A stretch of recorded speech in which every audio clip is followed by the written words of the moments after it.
বন্ধুরা, আজ আমার শ্রী শ্রী ভাগবত গীতার পঞ্চদশ অধ্যায়ের তৃতীয় দিন আমি পড়ছি, আপনারা শুনুন। শ্লোক: নো তদ ভাষয়তে সূর্য নো শশাঙ্ক নো পাবক যদ গত্তা নো নিবর্তন্তে তদ্ধাম পরমং মম। শ্রী প্রভুপাদের গীতার গান।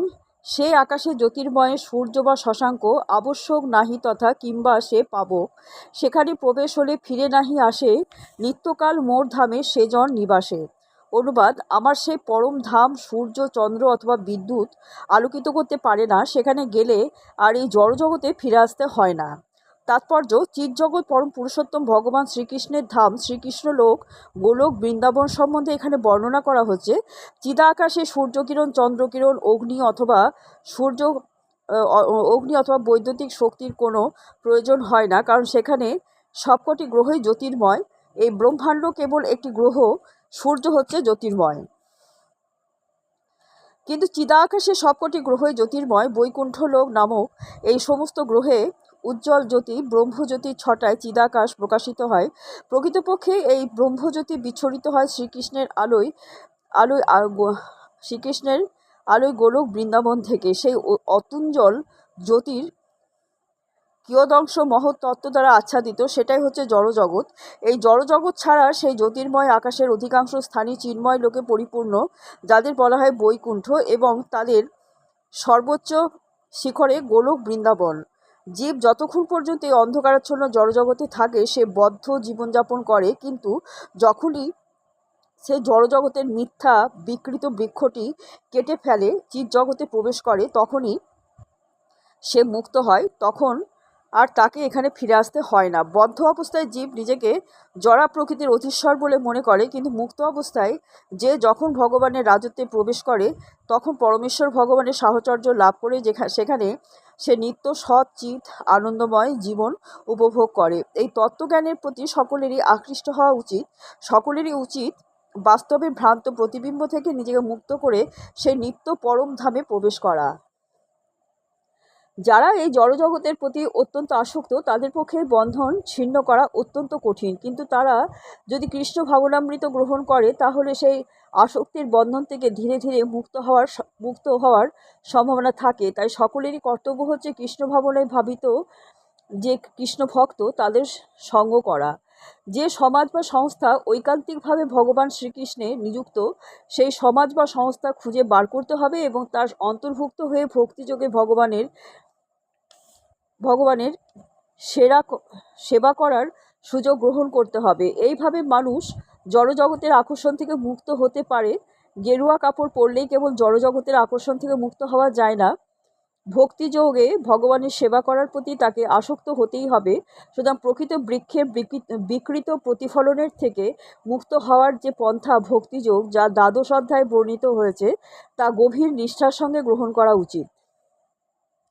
চতুর্দশ অধ্যায়ে জড়জাগতিক সবকটি পন্থার দোষ প্রদর্শন করা হয়েছে, কেবলমাত্র ভক্তিযোগকে সম্পূর্ণ নির্মল বলে ঘোষণা করা হয়েছে। ভগবদ্গীতায় এই শ্লোকটিতে পরমং মম কথাটির ব্যবহার খুব গুরুত্বপূর্ণ। প্রকৃতপক্ষে সব কিছুই ভগবানের সম্পত্তি, কিন্তু চিৎজগৎ হচ্ছে পরমং সরশৌর্যপূর্ণ।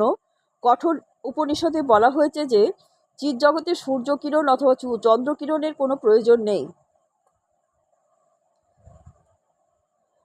কারণ সমগ্র চিদাকাশ পরমেশ্বর ভগবানের অন্তরঙ্গা জ্যোতিতে উদ্ভাসিত।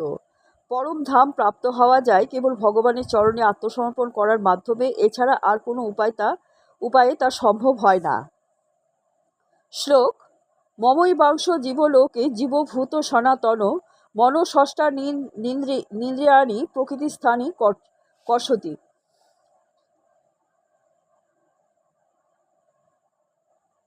শ্রীল প্রভুপাদের গীতার গান। যত জীব মোর অংশ নহে সে অপার, সনাতন তার সত্তা জীবলোকে ঘোর, এখানে সে মন আর ইন্দ্রিয় বন্ধনে কর্ষণ করে কত প্রকৃতির স্থানে। অনুবাদ: এই জড়জগতে বদ্ধ জীবসমূহ আমার সনাতন বিভিন্ন অংশ জড়া প্রকৃতির বন্ধনে আবদ্ধ হওয়ার ফলে তারা মন সহ 6টি ইন্দ্রিয়ের দ্বারা প্রকৃত রূপ ক্ষেত্রে কঠোর সংগ্রাম করছে। তাৎপর্য: এই শ্লোক দুটিতে জীবের যথার্থ পরিচয় সম্বন্ধে বর্ণনা করা হয়েছে। সনাতনভাবে জীব হচ্ছে ভগবানের অতি ক্ষুদ্র বিভিন্ন অংশ।